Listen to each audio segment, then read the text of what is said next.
Hey guys, welcome back to my channel. This is Sleeves.Easy Nani and I'm your girl Nani. Guys, if you're new to this channel, you're welcome. Thank you for joining us.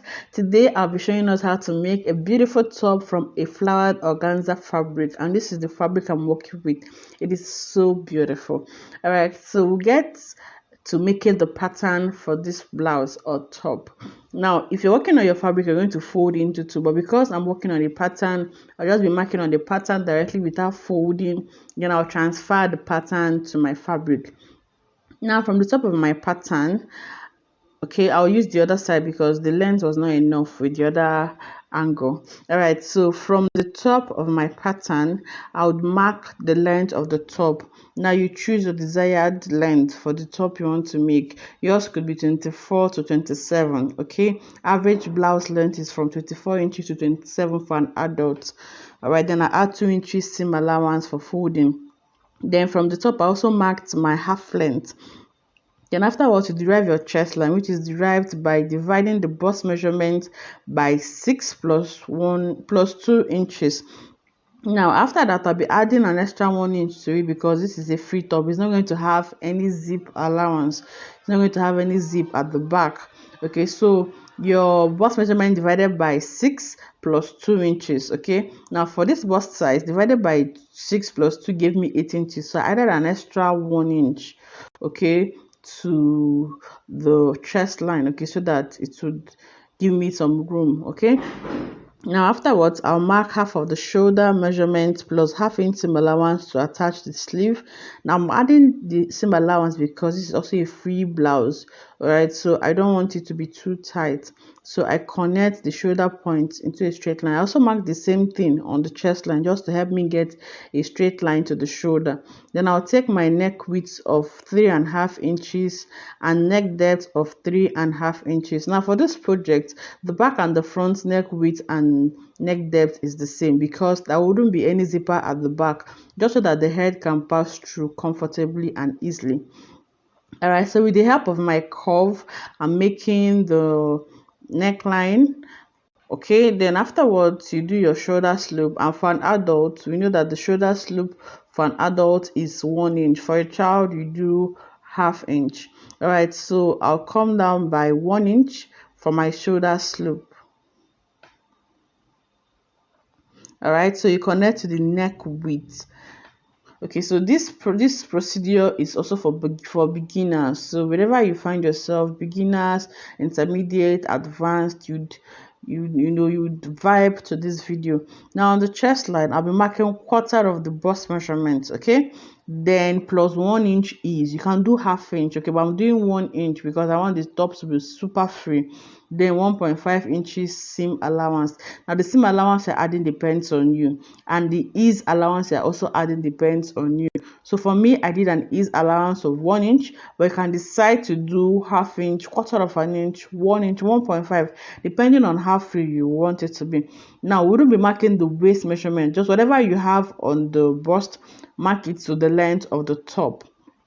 All right, because it's a free top, so we're not shaping the waist or anything. Now on the armhole line or the shoulder line, you're going to mark half of what you have left after your shoulder slope, coming by half inch, then slope your armhole or make your armhole curve. So you can see the way I'm placing my curve ruler strategically so that the curve touches the half inch we went in by, the shoulder slope, and where we marked our bust measurements. Okay, so this is how to drive or draft your armhole.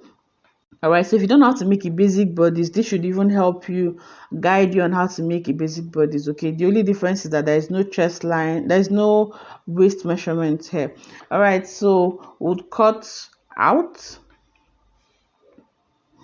you can see cutting through the neckline and the shoulder slope. Okay, so this is it. Now transfer to my fabric. Right, okay, so what I just did was to fold my fabric into 4. Okay, first I folded into 2 along the width of the fabric, then folded into another 2 along the length of the fabric. I'm making use of 1.5 inch yards of fabric. So 1 yard for the top, then half yard for the sleeve. Okay, so I just placed it and cut exactly the same thing. Now folding this fabric into 4 gives me the front and the back pattern at the same time. So when I take out my pattern, you see the front and the back pieces. Okay, so what I'll just do is to open it up. This on the right side. Okay, on this organza fabric, you need to be careful to know where the right side is because it's actually confusing. So I'll just go and use my bias tape. Okay, my bias tape to tape the neckline, to knitting the neckline. Okay, for the front and the back. All right, so I'll just go and do that on my sewing machine. Use the bias to tape round the neckline, then afterwards would cut the sleeve. Now for the sleeve, I also got my pattern. Now for the sleeve, you need your cap height. Okay, so the cap height is derived by dividing the bust measurement by 12 plus 1 inch seam allowance.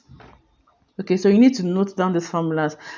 In my next video, I'll be making a video of all the formulas, or most of the formulas you'll be needing for making dresses: your bust span, your underbust curve, your armhole, all the formulas, your crotch depth. Also, like I said, cap height is the bust measurement divided by 12 plus 1. So I have bust 36 divided by 12 give me 3 plus 1 inch seam allowance, that's 4. All right, so from the top of my pattern, I marked 4 inches. Then the length of my sleeve plus 2 inches hemming allowance. Okay, so for the length of my sleeve, I made it 17 inches. Okay, so plus 2 inches allowance for the hem, that's 19 inches. Now afterwards, you're going to get your front pattern. Okay, or your pattern. Okay, we just have one pattern, so you need to get your chest line. All right, so from the top of your pattern, okay, you measure to get your chest line. All right, so whatever I have as a chest line, I'm going to mark times 2 of that. Okay, on the cap height. Now the chest line, like I said earlier, is 9 inches, so I'm going to mark double of that. Okay, because I need to get double of that so I can pleat it at the shoulder area. Okay, so that's what I've marked there. 18 times 2 of the chest line is 18 inches. The chest line is 9 inches. 9 times 2 is 18. All right, so I'll just do that again. This is 9, okay, plus another 9 inches. Okay, so that's, if in case you got confused with what I said earlier, this clearly explains it. All right, so I also mark the same thing on the length of the sleeve and on the seam allowance. Okay, so everything is just going to be the same thing. And on the lower parts, we'll use an elastic. We use elastic, okay, to gather it back to the original round sleeve measurement. Okay, so I'm just making sure that I make a rectangle out of this, or even a square. This is a, I think it's a rectangle. All right, so it's just, okay, let's call it a box. So this is the box for my sleeve. Now what I'll do is just to make a slant line from the top of my sleeve to the end of the box we made.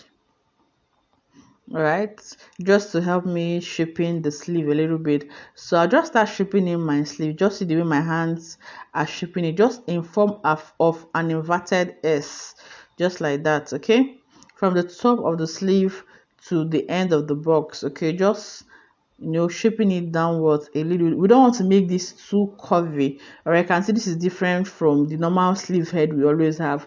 So we don't want to make it too curvy because we're going to be pleating around at the shoulder point, so you don't want to make it too curvy and it gets too difficult for you to place it around the armhole of your blouse. So we cut out, simple as that. All right, so this is my sleeve, so I'll just get my fabric and place the sleeve on it.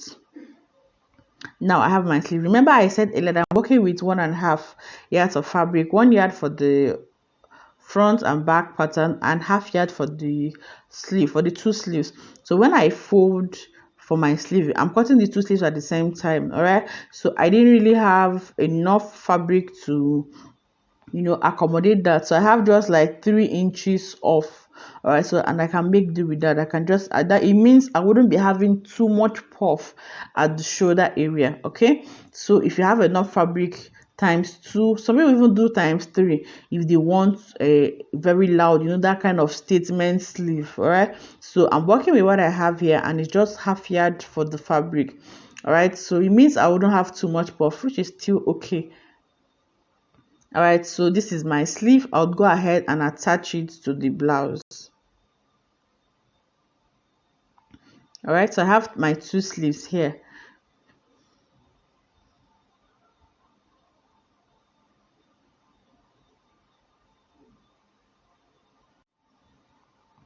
All right, so like I said, I've also gone to my sewing machine. I've knitted the neckline of my fabric, okay, with my bias tape.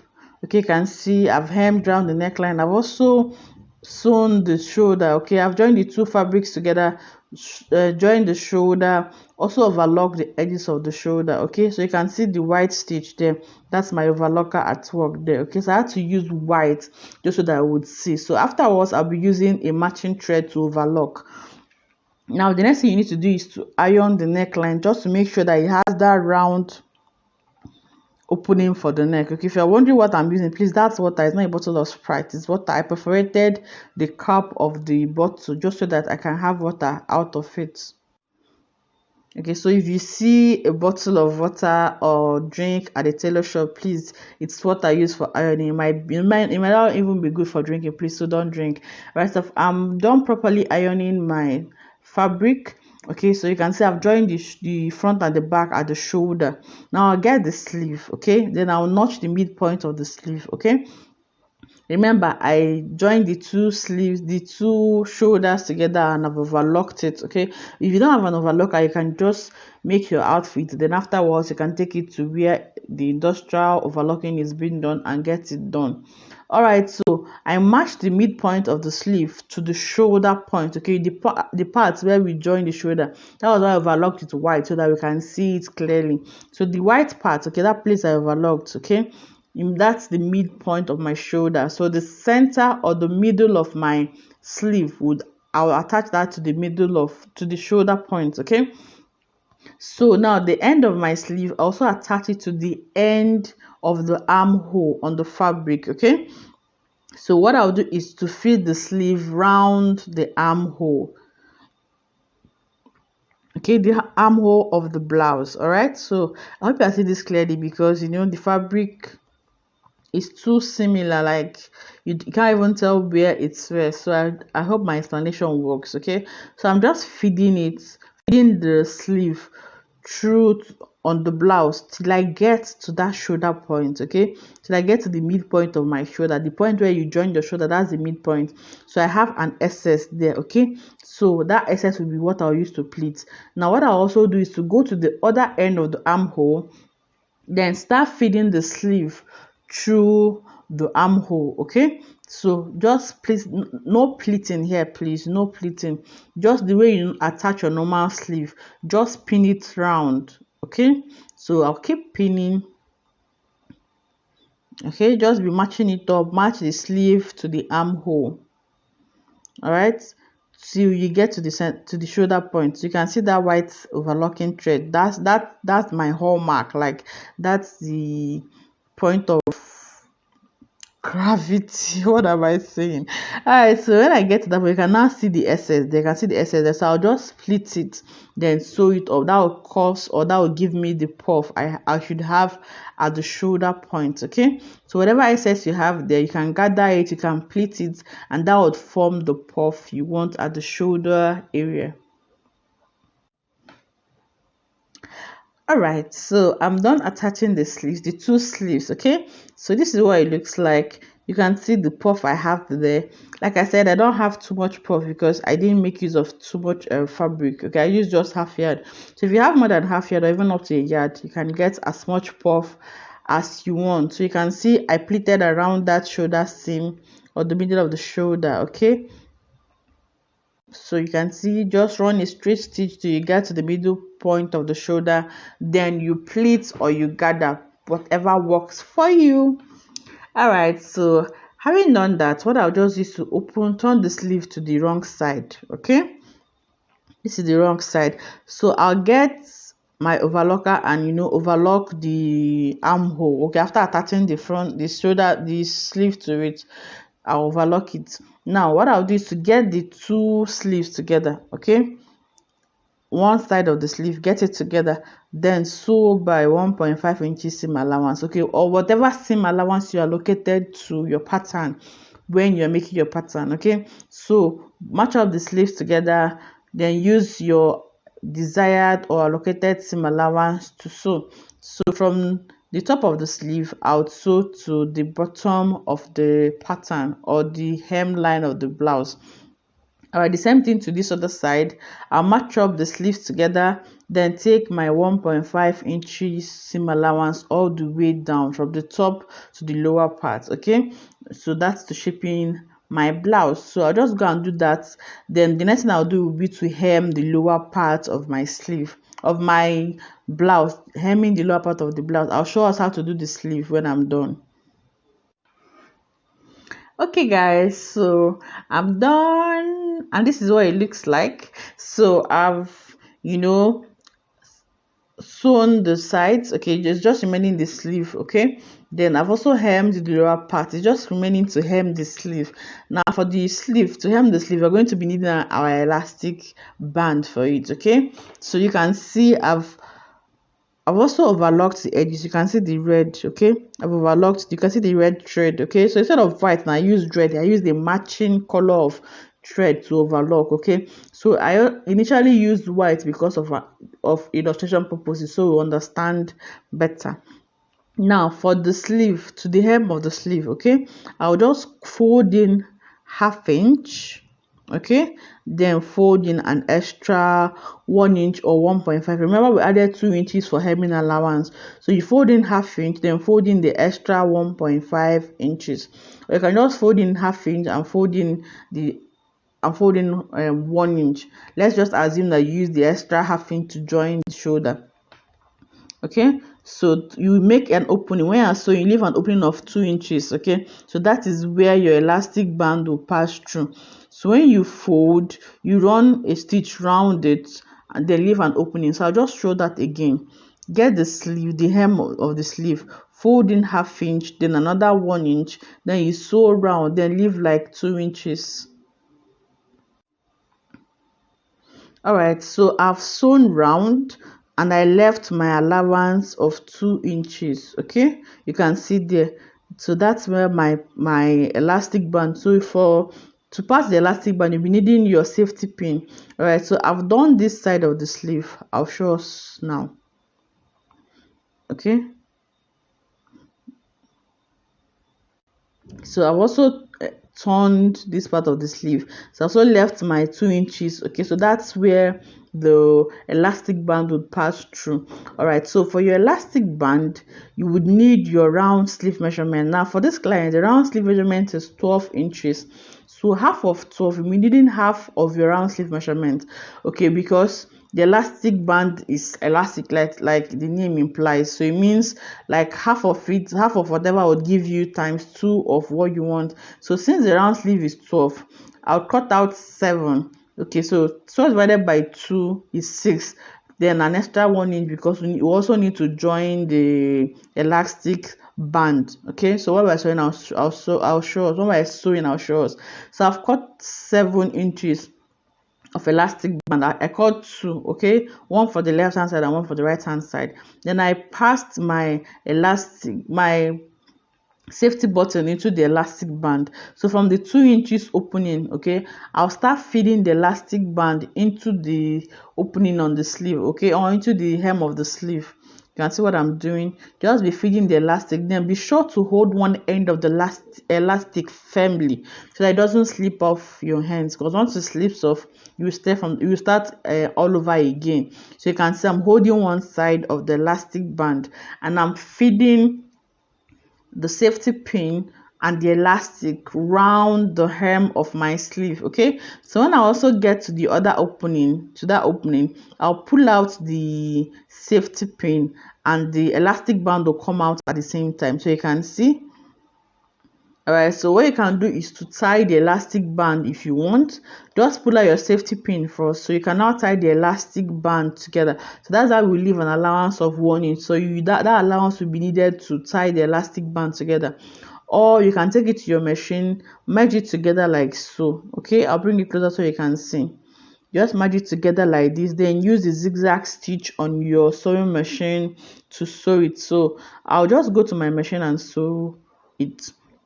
All right, so I'm done, and as you can see, it has snapped. Like, the elastic has gathered the hem of the dress back to the original round sleeve measurement, so you can see what it looks like. Okay, so after sewing the elastic band together, you can now go up and close that 2 inches opening we left, okay, for passing the elastic. Now I want to show you something. If you don't have a zigzag stitch on your machine, just hold the two sides of the elastic, then run a straight stitch. Just keep back stitching as much as you can, just to hold the elastic band together. You can see, as you can see, so you don't have a straight stitch, or sorry, a zigzag stitch, just hold the elastic band together, then keep running a straight stitch. Just back stitch or do a reverse stitch continuously on it. Then afterwards, you sew back the seam allowance you left to insert the elastic. And voila, this is our outfit. This is the blouse we just made. So you need to, please don't wear it like this, so okay, you need to get a singlet. You can make a satin top to wear inside. You could use a tube, whatever you want, okay, a spaghetti singlet, whatever you want. So you can see the flowered pattern on the organza. It is so beautiful. If you found this video helpful, please like, turn on the notification bell, subscribe, and I'll see you in my next video. Bye.